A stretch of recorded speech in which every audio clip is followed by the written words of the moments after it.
Sejam muito bem-vindos ao EAD Unifatece. O futuro já começou. Essa frase nunca foi tão verdadeira. A gente está vivendo a maior revolução tecnológica que a humanidade já viu. São novas formas de trabalhar, de empreender, novos jeitos de se comunicar, novas maneiras de ensinar e de aprender.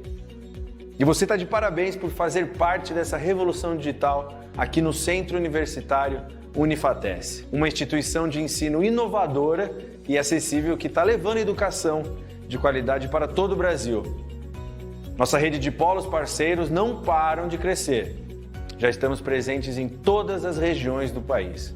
Ofertamos mais de 200 cursos de graduação e pós-graduação nas modalidades EAD e semipresencial. Com metodologia flexível e inovadora, nossos cursos estão organizados em trilhas de aprendizagem que facilitam o desenvolvimento acadêmico dos alunos de forma intuitiva e dinâmica. Além disso, nossos estudantes têm suporte e acompanhamento pedagógico constantes com o melhor time de professores e tutores do Brasil. E para os cursos e disciplinas que necessitam de atividades práticas presenciais, a gente criou os megapolos que contam com uma infraestrutura inovadora, com laboratórios totalmente equipados e tutores especializados. Viu só? É por isso que a EAD Unifatece é nota máxima no MEC. Centro Universitário Unifatece, fazendo o seu futuro. Olá! Olá! Boa noite! Boa noite, alunos! Como vocês estão? Eu sou o tutor Lucas e hoje vou estar aqui acompanhando a aula com vocês. Eu vou estar aqui mediando, de forma que eu estarei tirando as dúvidas de vocês no chat, né? Enviando a lista de presença, voltando ao final da aula para fazer algum comentário aí, né? As coisas que forem mais perguntadas por vocês. Bom, enquanto o pessoal não está chegando aí, eu vou me apresentar. Sou o tutor Lucas, sou formado em Engenharia Elétrica e atuo, né, respondendo vocês, né, na TS, tirando dúvidas, né, na parte também pedagógica, arrumando questões, corrigindo textos, etc. Bom, vocês podem mandar as dúvidas no chat durante a aula, que eu vou estar respondendo vocês, ou voltando aí no final para comentar, beleza? Então, em breve eu vou passar a palavra ao professor. E lembrando, é importante que vocês assinem a lista de presença, ok? Então, ela vai aparecer mais ou menos no meio da aula, uns 15, 20 minutinhos aí.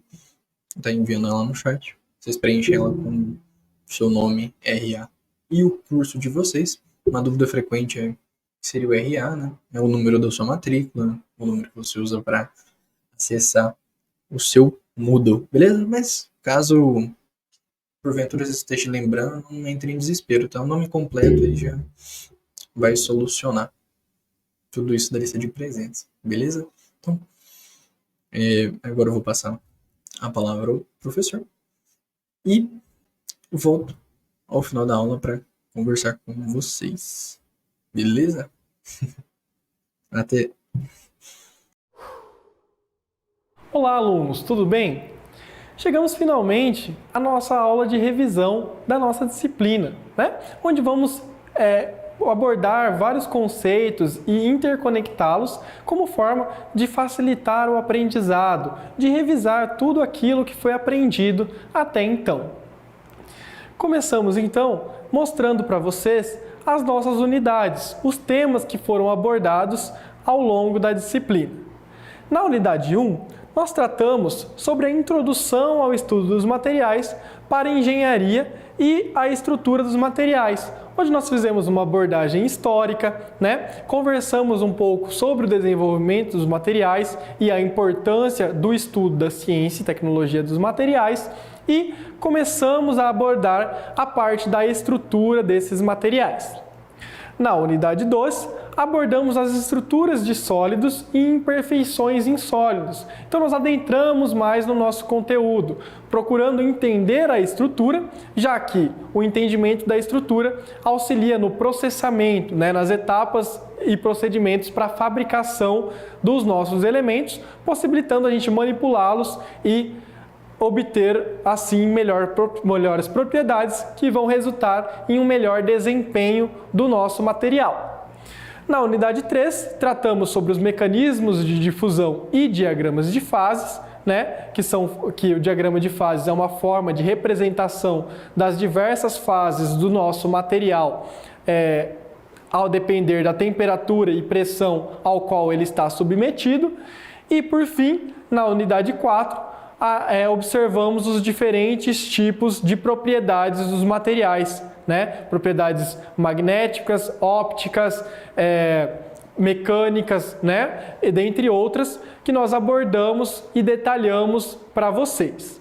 Então, o intuito da aula de hoje é realmente revisar esses conceitos básicos, de uma forma resumida, é claro, mas para conectá-los e para fornecer um conhecimento amplo e completo sobre o tema de ciência e tecnologia dos materiais, que é de extrema importância para vocês, já que irão atuar ou na fabricação de materiais, ou na aplicação dos mesmos. Então, independente da área que vocês forem atuar, conhecer as propriedades, entender como funcionam os materiais, vai ser fundamental para a sua profissão.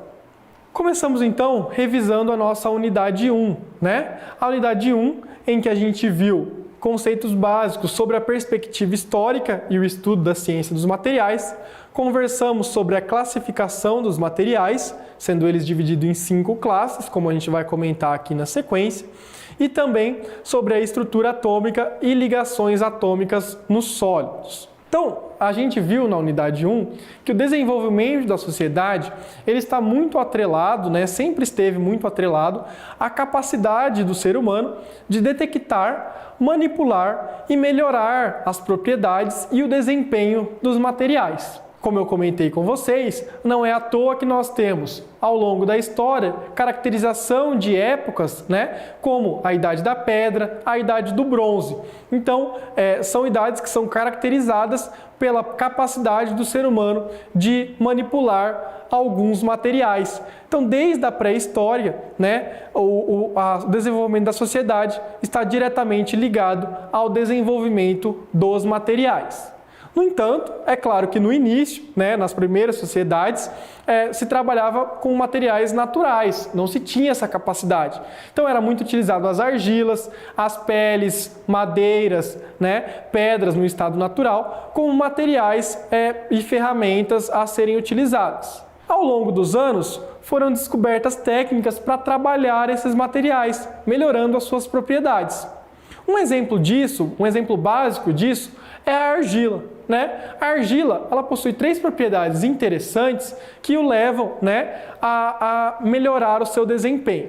Então a argila ela é um material rígida quando seca, então é um material rígido e duro quando seco, e no entanto, ao ser molhado, ao contato com a água, ela se torna moldável, Você consegue dar a forma que você quiser para este material. Por fim, a terceira característica é que ao ser queimada, ou seja, ao ser exposta a altas temperaturas, esse material apresenta um ganho considerável, um grande ganho de resistência.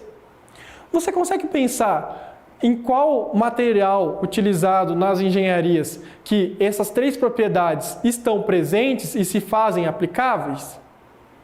A resposta é nos tijolos cerâmicos. Os tijolos cerâmicos, eles são produzidos baseados nessas 3 características da argila. Eles têm como base a argila, o material básico para a produção de tijolos cerâmicos é a argila, e no seu procedimento de fabricação, inicialmente esse material é moldado tendo a argila úmida, e posteriormente esse material é submetido à queima, para que se tenha então o ganho de resistência e ele possa ser aplicado nos mais diversos tipos de obra. Vejam como que o conhecimento que a gente obteve durante a disciplina pode ser aplicado diretamente, né, em conceitos práticos, na fabricação de materiais que estão presentes no nosso dia a dia. Nós vimos também, né, que a ciência e tecnologia dos materiais ela está sempre em busca, né, por materiais de melhor padrão e menor custo.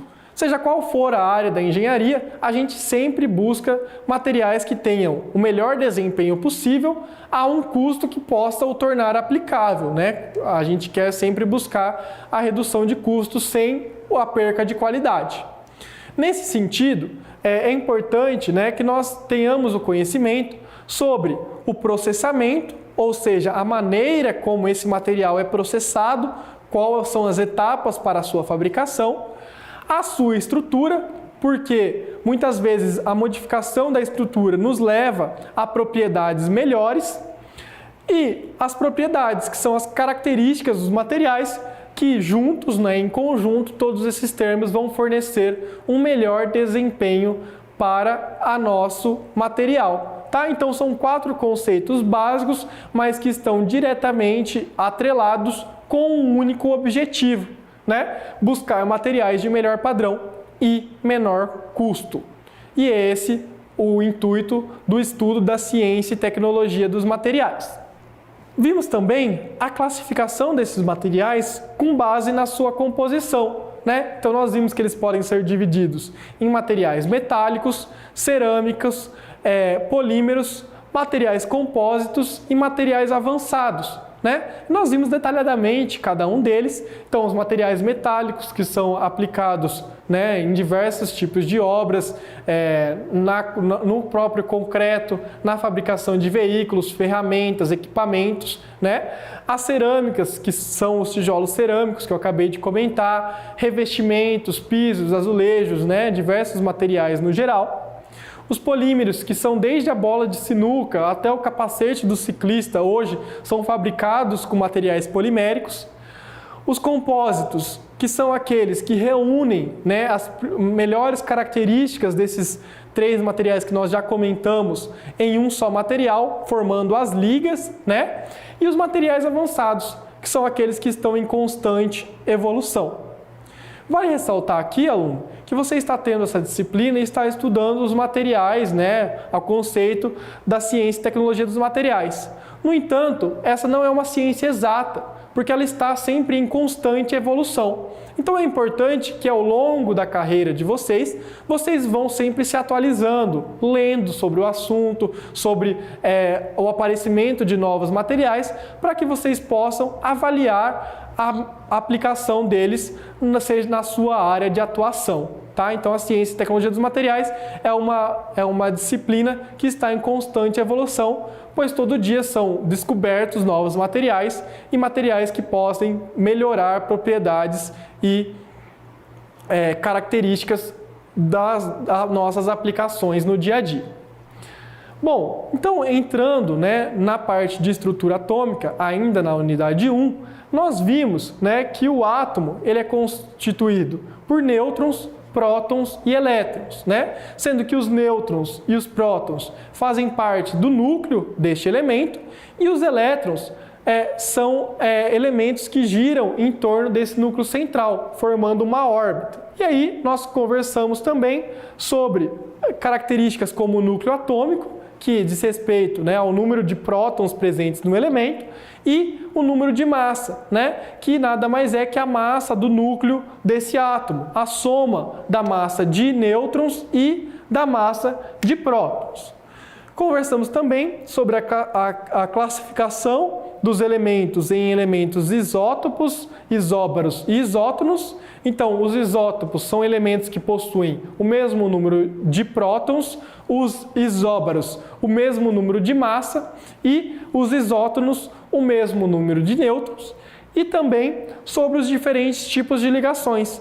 Vimos as ligações iônicas, covalentes e metálicas. As ligações iônicas são aquelas em que temos um elemento com poucos elétrons sobrando e um elemento que faltam poucos elétrons para chegar ao equilíbrio, então esse elemento que possui sobra doa esses elétrons para aquele que precisa de alguns elétrons ainda para atingir o equilíbrio, e dessa forma forma-se, né, uma molécula, os dois átomos se juntam e formam um elemento estável. Temos também a ligação covalente, que é aquela, né, em que nós temos dois átomos que precisam receber elétrons e aí eles se ligam e compartilham elétrons, chegando então à sua estabilidade. E as ligações metálicas, que como o próprio nome já diz, né, está presente na ligação entre os metais, que são elementos que precisam se desfazer de alguns elétrons para chegar na estabilidade. Então o que acontece nesse caso? Os átomos, os elétrons, eles vão para a camada externa, né, denominada nuvem de elétrons, e não está atrelado a nenhum dos átomos, dessa forma chegando à estabilidade.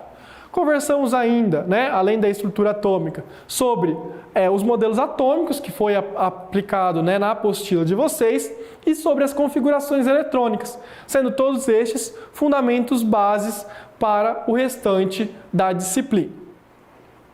Bom, revisado então a parte inicial da nossa disciplina, nós adentramos na unidade 2, né, que estuda as estruturas cristalinas, os materiais cristalinos e não cristalinos e também as imperfeições em sólidos pontuais e diversas.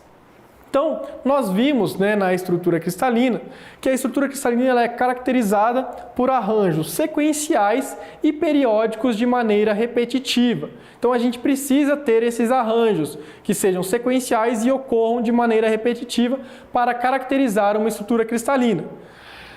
Esses padrões de repetição têm que ter uma elevada extensão atômica, né? Então, não pode ser em um curto espaço, ele tem que ter uma elevada extensão atômica e estão presentes as estruturas cristalinas em vários materiais cerâmicos, alguns polímeros e também nos metais na sua totalidade. Aqui nós podemos ver um material cristalino com o seu padrão, né, de repetição ficando evidente. Vemos uma estrutura cristalina, né, que vai ser o que a gente vai explicar as diferentes estruturas agora na sequência, que formam então a nossa rede cristalina. Tranquilo, pessoal? Então vamos agora estudar as estruturas cristalinas em metais, os diversos tipos de estruturas. Nós vimos que elas podem ser divididas basicamente em três, né? As estruturas cúbicas de face centrada, CFC, as cúbicas de corpo centrada, CCC, e a hexagonal compacta, HC. Então, as estruturas cúbicas de face centrada são aquelas que possuem átomos nos 8 vértices, né? Possuem formato cúbico, 8 átomos em cada sendo um em cada um dos vértices, e um átomo centralizado em cada uma das faces, totalizando então 14 átomos. As cúbicas de corpo centrado possuem o formato cúbico, os 8 átomos em cada vértice, mas diferem por terem apenas um átomo centralizado no cubo. Então, formando no total 9 átomos, né, sendo formada por 9 átomos. Enquanto a estrutura cristalina hexagonal compacta é aquela formada por 3 planos verticais, sendo 2 deles hexagonais, com um átomo em cada vértice e um átomo central na face. Então, 7 átomos por face, e a face central, né, o plano central, composto por um plano triangular com 3 átomos, totalizando 17 átomos. Esses 3 planos são interligados por 3 planos verticais de formato retangular. Seguindo então na nossa aula de revisão, nós chegamos na parte de imperfeições em sólidos, né? Que são caracterizadas por anomalias e imperfeições que quase sempre estão presentes nos nossos materiais. Se torna importante, pessoal, conhecer essas imperfeições para entender as funções que são desempenhadas e a maneira como afeta o comportamento. Tá? Então, 2 tipos de imperfeições bastante utilizadas, né, bastante recorrentes nos materiais, é o defeito intersticial, que é quando um átomo se encontra, né, no meio dos outros átomos padrões, e o defeito por lacunas, que é quando é deixada uma lacuna em um local em que deveria haver um átomo. Já na unidade 3, nós tratamos sobre os mecanismos de difusão, os diagramas de fase e diagramas de fase binário, além de abordarmos o sistema ferro-carbono e a transformação de fases, né? E é isso que nós vamos revisar agora. Então nós vimos que o mecanismo de difusão, lembra que eu comentei com vocês que vocês têm que, ao ver essa palavra, mecanismo de difusão, atrelar diretamente a palavra movimento, tá? Então, é o fenômeno onde ocorre o transporte de matéria por meio da movimentação atômica. Essa é a conceituação básica dos mecanismos de difusão. Os mecanismos, eles estão presentes em diversos processos que envolvem o desenvolvimento, tratamento e aperfeiçoamento de materiais. E como eu comentei com vocês durante as aulas, né, os mecanismos de difusão estão diretamente ligados com as imperfeições. Então nós vemos aqui, né, um tipo de mecanismo de difusão, que é o mecanismo de difusão por lacuna, que é quando um elemento padrão ou mesmo um átomo substitucional, ele, ao ver uma lacuna, ele se move de local, então ele preenche aquela lacuna, mas deixa uma outra entreaberta. E também a difusão intersticial, que é quando um átomo que está ali nos interstícios da molécula, ele muda então de um local para o outro, tá? Essas imperfeições, como eu comentei com vocês, os mecanismos de difusão também são utilizados muitas vezes para o tratamento de materiais para propiciar então melhores propriedades e um melhor desempenho para aquele material que está sendo fabricado. E aí, a partir de então, nós passamos a ver os diagramas de fases, né? Que são formas de materializar as diversas fases que nós temos de um elemento. Nós temos aqui, por exemplo, o diagrama de fases da água, né? Onde nós podemos ver as três fases, a fase sólida, a fase líquida e a fase gasosa, né? O diagrama de fases, ele relaciona a temperatura com a pressão. Então, nós podemos fazer diversos testes de combinações de temperatura e pressão e chegamos então à fase em que aquele material se encontra. No caso da água, é bastante conhecido esse tipo de divisão das fases. No entanto, para outros materiais, pode se tornar uma importante ferramenta para o processo de fabricação dos mesmos. Nós temos também o conceito de limite de solubilidade, né? Que é importante no diagrama de fases para que a gente saiba, né, o máximo de soluto que nós podemos adicionar a um solvente de forma a constituir uma única fase. Então, o exemplo que eu dei na aula de vocês era o exemplo do copo de água e você vai adicionando açúcar, né? Então, de início, você vai misturando e você vai formando uma solução única, mas a partir de dado quantidade de açúcar que foi adicionada, ao adicionar mais, você passa a ter então uma fase sólida, né? Então você tem o xarope, que é a água e açúcar na fase líquida, mas você passa a ter uma segunda fase, que é a fase sólida. E o limite de solubilidade é o máximo dessa substância que você pode adicionar para ter uma única fase. Então aqui nós podemos voltar, né, no exemplo que foi dado, que é a temperatura de 20 graus Celsius, aproximadamente, né, a gente pode adicionar 65%, né, da composição de açúcar e ali, a partir de então, ao adicionar mais açúcar, nós vamos passar a ter então uma mistura com duas fases, a fase sólida e a fase líquida. Conversamos também, né, na unidade sobre o sistema ferro-carbono, que é um sistema binário muito importante, né, pela sua larga utilização pelo homem. É um sistema utilizado em variados tipos de aço e ferro fundido, principalmente nas ligas ferro-carbono, como forma, né, o seu tratamento ali, as ligas ferro-carbono, para possibilitar propriedades melhores de ductibilidade, dureza e resistência, que são controladas e manipuladas para amplas faixas de modificação, né? Então, o sistema ferro-carbono ele é utilizado para alterações na microestrutura do material que são intimamente ligadas às fases do sistema e ao modo que ocorre as transformações. Dessa maneira, então, nós relacionamos e utilizamos o sistema ferro-carbono para entender como ocorrem essas transformações.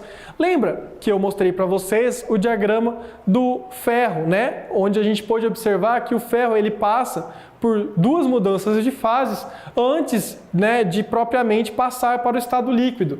Então, ao alternar a sua estrutura atômica, ele muda, né, ele tem uma mudança de fase, mesmo sem passar, mesmo estando ainda no estado sólido, tá? Então, a mistura ferro-carbono ela é muito utilizada. O carbono, geralmente, numa proporção máxima de 6,7%, tá? Mas é um dos diagramas mais utilizados pelo homem. E, por fim, chegamos na unidade 4, né? Onde a gente chegou aos conceitos de classificação, né? Já tínhamos visto a classificação dos elementos nas mais diversas fases. Conversamos sobre a evolução histórica, como os materiais foram desenvolvidos e como foram melhorados com o tempo, né? Estudamos a microestrutura desses elementos, se aprofundando na estrutura, né? E vimos os diversos tipos de transformações de fases que podemos obter e se ter nesses elementos. Todos esses conceitos são utilizados, né, para uma correta caracterização do comportamento desses materiais, né, que são demonstrados por meio das suas propriedades.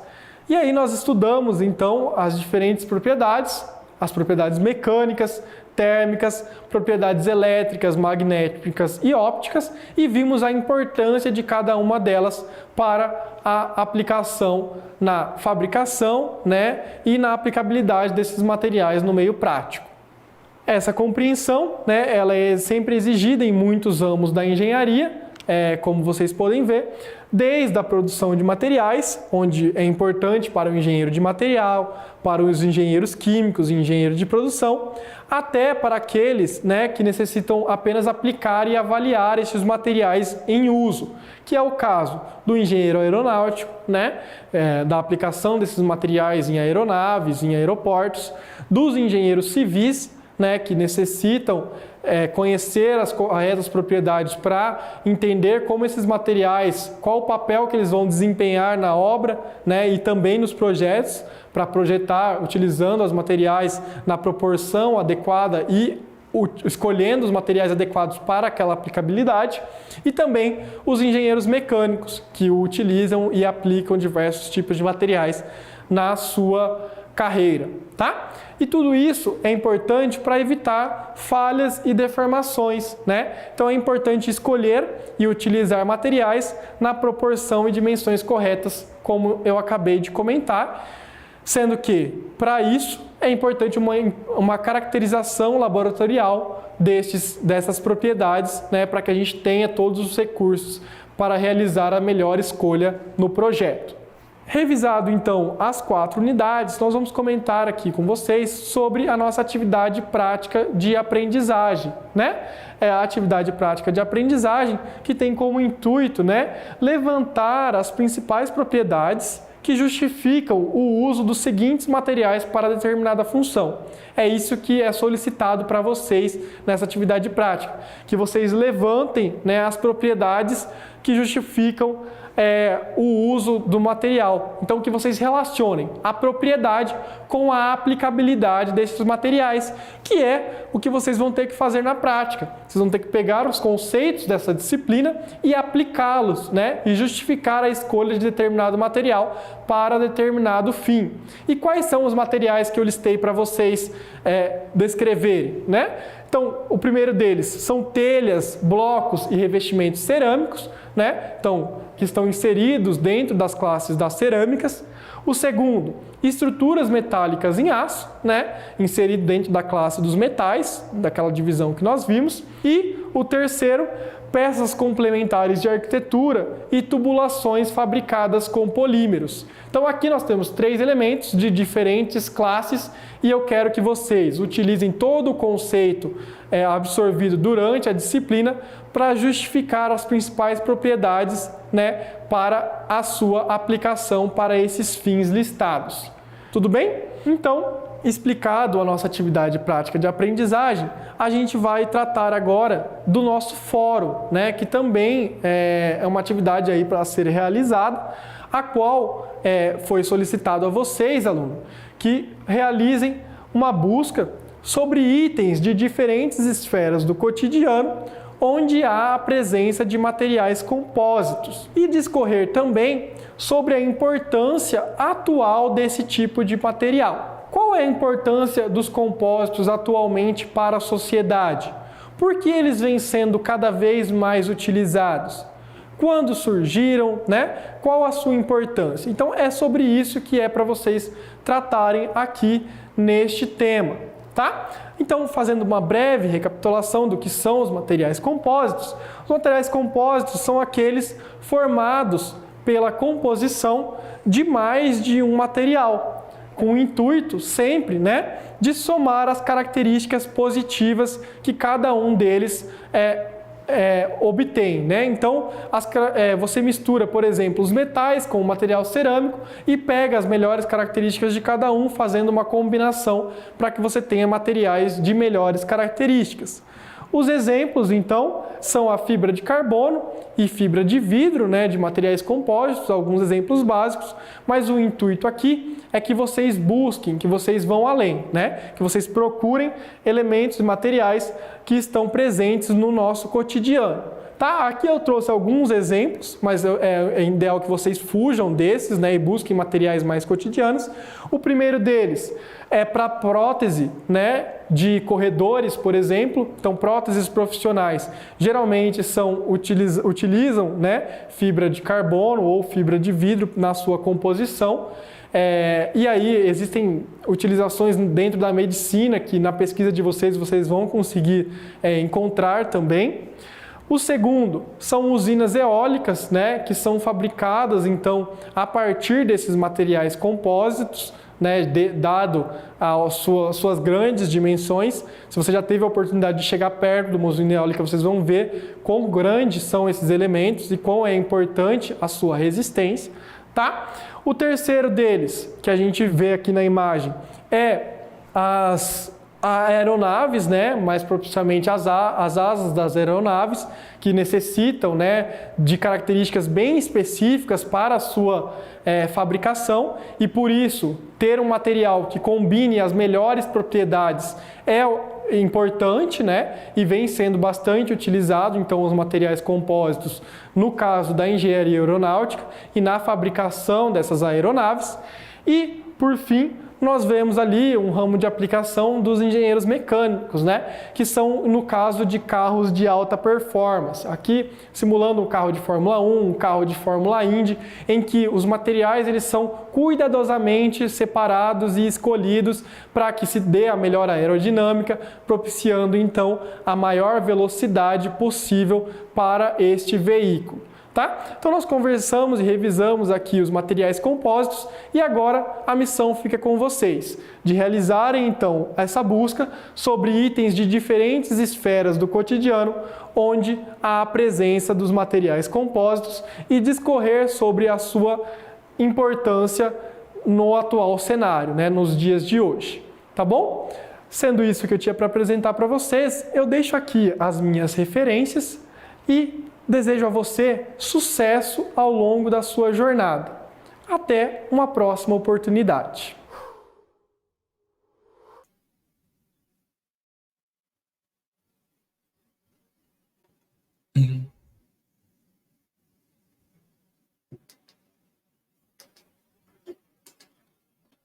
Opa!